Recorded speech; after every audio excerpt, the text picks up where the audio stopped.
Yeterince başarılı, sosyal, güzel ya da yetenekli olmadığınızı düşündüğünüz için kendinizi ortaya koymaktan, belirli ortamlara girmekten çekindiğiniz oluyor mu? Hayatınızı ve kendinizi sürekli olarak diğerleriyle kıyaslarken mi buluyorsunuz? Örneğin Ayşe ile aynı yaştayım ama onun hayatı harika, benimki ise berbat. Mükemmeliyetçi misiniz? Her yaptığınız iş hatasız olmalı. Hiç kimseden tek bir laf işitmemeliyim diyerek kendinizi fazlasıyla yıpratıyor musunuz? Birileri size sen o işi yapamazsın dediğinde fazlasıyla tetiklenip sen öyle san, gör bak nasıl yapacağım deyip kendinizi ona bunu ispat edebilmek ve ağzının payını verebilmek için elinizden geleni yaparken mi buluyorsunuz? Belki bazen de diğerlerinin başarısızlığını, tırnak içinde ezikliğini hunharca yargılarken buluyorsunuz kendinizi. Bu soruların çoğuna çoğunlukla evet yanıtını verdiyseniz size bir haberim var. Tüm bunların altında farkında olduğunuz ya da olmadığınız bir eksiklik inancı ve aşağılık kompleksi yer alabilir. Peki bu nedir? Nasıl baş edilir? Detaylar videoda.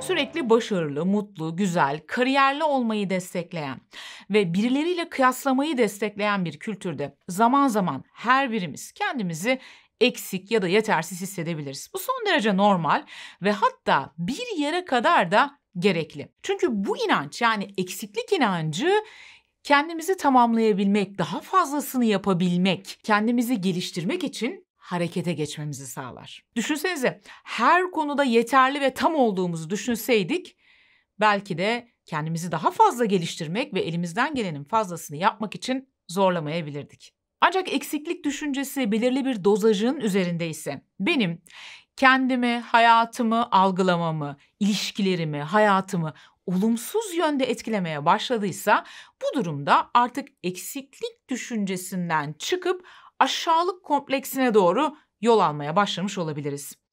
Çoğumuzda aşağılık kompleksi var aslında ama bunun farkında değiliz. Çünkü çocukluktan itibaren bunu çok derinlere bastırdık ve bu inancın, bu kompleksin yarattığı son derece olumsuz o duygularla baş edebilmek için bazı savunma mekanizmaları geliştirdik. Ve aslında hayatımızın son derece doğal bir parçası olarak gördüğümüz bu savunma mekanizmalarının aslında bundan kaynaklandığının yine farkında bile değiliz. Aşağılık kompleksi rasyonel bir değerlendirmeye dayansın ya da dayanmasın. Yani gerçekçi olsun ya da olmasın, bir şekilde fiziksel olarak ya da zihinsel olarak kendimizi diğerlerinden daha aşağıda görme durumudur. Böyle olduğumuza inanma durumudur. Bu duruma inandığımız için de sürekli olarak yetersizlik, güvensizlik ve bunun yarattığı tatsız duyguları deneyimleme durumudur. Aşağılık kompleksimiz varsa bununla baş edebilmek için bazı savunma mekanizmaları geliştiririz demiştik. Genellikle bu savunma mekanizmalarını iki grupta toplayabiliriz. Böyle bir durum yaşadığımızda ya kaçınırız, kendi içimize çekiliriz. Mesela çok sosyalleşmeyi, kendimizi ortaya koymayı tercih etmeyebiliriz. Potansiyelimizin altında bir işte çalışabiliriz mesela. İddialı olmayabiliriz. Hedeflerimizi son derece düşük belirleyebiliriz. Kendi potansiyelimizin, yeteneğimizin altında belirleyebiliriz. Kendimizi geliştirme fırsatları karşımıza çıksa dahi bunları değerlendirmeyi reddedebiliriz. Olduğumuz yerde saymayı tercih edebiliriz. Bazen de aşağılık kompleksimizle baş edebilmek için aşırı bir telafi çabasına gireriz. Yani aslında diğerlerinden aşağıda olmadığımızı hem kendimize hem de diğerlerine kanıtlamak için fazlasıyla çabalarken buluruz kendimizi. Dolayısıyla bunun etkisiyle aşırı rekabetçi bir hale gelebiliriz. İddialı söylemlerde bulunabiliriz. Kendimizi ve yeteneklerimizi olduğundan daha görkemli görebiliriz ve daha görkemli olarak diğerlerine anlatabiliriz. Hatta dışarıdan küstah ve kibirli olarak algılanabiliriz. Şunu unutmayalım. Nerede bir aşırılık, nerede bir abartı, nerede bir fazlalık varsa bilelim ki orada bir eksiklik var.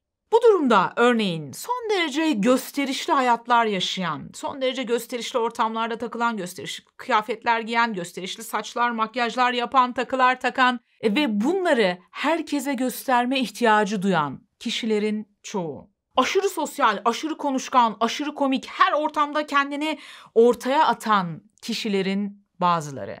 Aşırı mutlu, coşkulu, hiçbir şeyi takmıyormuş gibi, son derece keyifliymiş gibi görünen kişilerin bazıları. Eleştiriye karşı aşırı hassas, kişisel algılamaya son derece yatkın, alıngan, sürekli kendini ispat etmek zorunda hisseden, her şeyi mükemmel yapmak için fazlasıyla çabalayan kişilerin çoğu. Diğerlerini aşırı eleştiren, yargılayan, ezen kişilerin yine çoğu aslında bu davranışlarla içlerindeki o eziklik inancının, eksiklik hissinin yarattığı o zorlayıcı duygularla baş etmeye çalışıyordur. Aşağılık kompleksiyle baş edebilmek için öncelikle kendimize dair bir içgörüye sahip olmamız gerekiyor. Bu yüzden kendimize daha objektif ve daha şefkatli bir biçimde, daha açık bir biçimde yaklaşabilmek çok önemli. Şimdi sizden kendinizde gördüğünüz aşırı ya da gereğinden fazla özelliklerinizi bir düşünmenizi istiyorum. Belki aşırı çalışkanlık, belki aşırı iyimserlik, belki aşırı neşe ya da belki aşırı fedakarlık. Acaba bunlar hangi yaralarınızla baş etme çabanızla ilgili olabilir? Ne ile karşılaşmamak, ne ile yüzleşmemek için ya da neyi hem kendinize hem de diğerlerine kanıtlamak için bunları yapıyorsunuz? Bunlar üzerine lütfen, bu sorular üzerine lütfen açık fikirlilikle kendinizi rahat bırakarak düşünün ve notlar alın. Aşağılık kompleksiyle baş etmeye başlamak için ilk ve en önemli adımlardan biri aslında şunu kabul etmek. Hepimiz ama hepimiz, her birimiz kusurlu ve eksiyiz. İnsan denilen varlık zaten başlı başına kusurlu ve eksik. Mükemmel değil.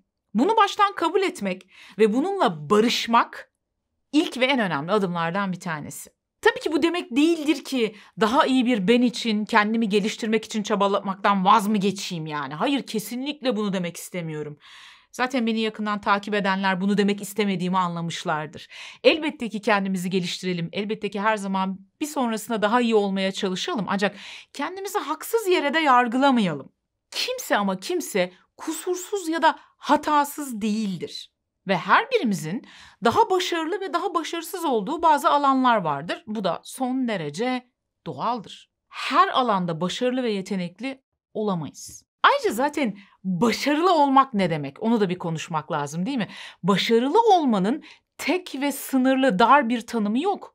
Yani başarılı olmak demek her zaman herkes için tıp fakültesini kazanmak. Efendime söyleyeyim, zengin olmak, mutlu olmak ya da evlenmek, çocuk yapmak değildir.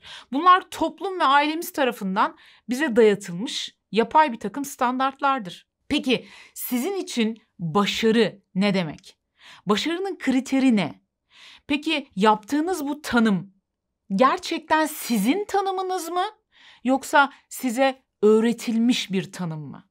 Bu tanıma nasıl karar verdiniz? Bu yaptığınız başarı tanımı ne kadar mantıklı, ne kadar adaletli? Tüm bu soruların cevapları da yine üzerinde düşünülmesi gereken şeyler. Tabii bu söylediklerimi hayata geçirebilmek ve içselleştirebilmek için öncelikle hatalara ve kusurlara olan bakış açımızı değiştirmemiz gerekiyor. Her şeyi siyah ya da beyaz olarak algılamayalım. Kutuplarda düşünmeyelim sadece. Griler de var ve onlar da çok güzeller. Yani yaşama baktığımız pencereyi biraz daha genişletmeye çalışalım. Gölge yanlarımızla ilgili yaptığım TEDx konuşmasında bir bölümde şöyle söylüyordum. Yaşamda ya o ya da öbürü olmalısın diye öğretildi bize. Ya tamamıyla iyisindir ya da tamamıyla kötü.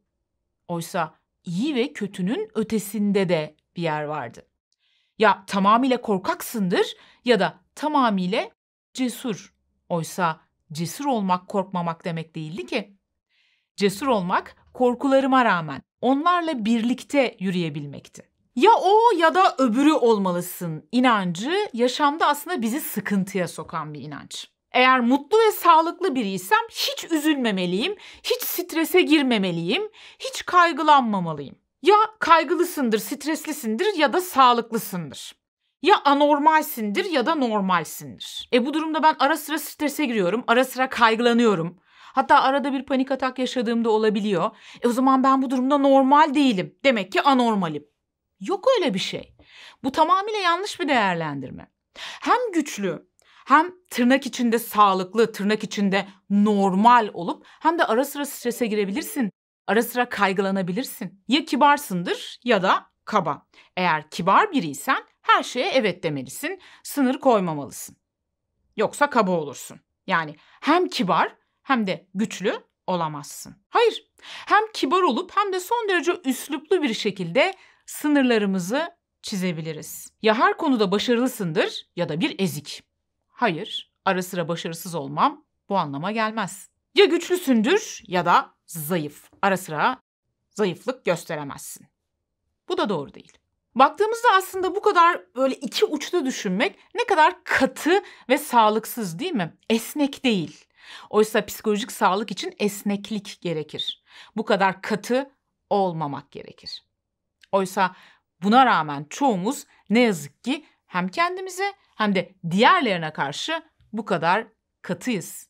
Diğer insanları ve kendimizi bu iki uçta değerlendiriyoruz. Gerçek şu ki ya o ya da diğeri olmak zorunda değiliz. Hatta bazen o, bazen diğeri olabiliriz. Çünkü biz bunlardan çok çok daha fazlasıyız. Zıtlıkmış gibi görünen bu özelliklerin aslında bir arada bulunabileceğine dair bu anlayış, bu hoşgörü, bu esneklik kendimizi daha objektif şekilde yargılamamıza ve kendimizi daha doğru bir şekilde görmemize yardımcı olur. Aynı zamanda diğerlerini de. Bu yüzden hem kendimize hem de diğerlerine karşı daha şefkatli ve daha empatik olabiliriz. Aşağılık kompleksiyle baş edebilmek için en temelde kişinin kendini olduğu haliyle, tüm bu çocukluktan itibaren bastırmış olduğu ihtiyaçlarıyla, yaralarıyla, artı ve eksi özellikleriyle görebilmesi gerekir. Bunun için de kişinin kendisinden kendine doğru bir yolculuğa çıkması lazım. Bu yolculukta size yardımcı olabilecek bilgi ve tekniklerin bulunduğu bazı videolarımın içerisinde olduğu oynatma listesinin linkini aşağıda yorumlar kısmında en başa sabitlediğim yorumda bulabilirsiniz. Bu videodan sonra lütfen o videoya gidin ve orada bu konuyla ilgili diğer videoları da izleyin. Çünkü bu çok derin bir konu tabii ki. Yani tek bir video izleyip değiştirebileceğimiz bir şey değil. Ancak her bir videoda kendimize dair minik minik farkındalıklar yaşayacağız ve belki daha fazlasını yapmak için bir adım atacağız. Yine öz şefkat bu yolculukta en önemli aracımız. Yani kendimize karşı anlayışlı ve şefkatli olabilmek. Bunu yine geliştirebileceğiniz bilgileri ve uygulamaları o en başa sabitlediğim yorumdaki linkte bulabilirsiniz. Kişisel gelişim ve psikoloji eğer ilgi alanınız içindeyse kendinizi geliştirebilmek, kendinizi daha yakından tanıyabilmek, yaralarınızla tanışabilmek ve barışabilmek istiyorsanız doğru yerdesiniz. Bu kanalda bu konularla ilgili her hafta yeni videolar paylaşıyoruz. Bu videolardan haberdar olabilmek istiyorsanız kanala abone olmayı ve bildirim zillerini açmayı lütfen unutmayın. Bu videoların daha fazla sayıda kişiye ulaşmasına destek olmak isterseniz ise eğer beğendiyseniz videolarımızı beğenmeyi ve altına yorum yaparak bizlere destek vermeyi ihmal etmeyin lütfen.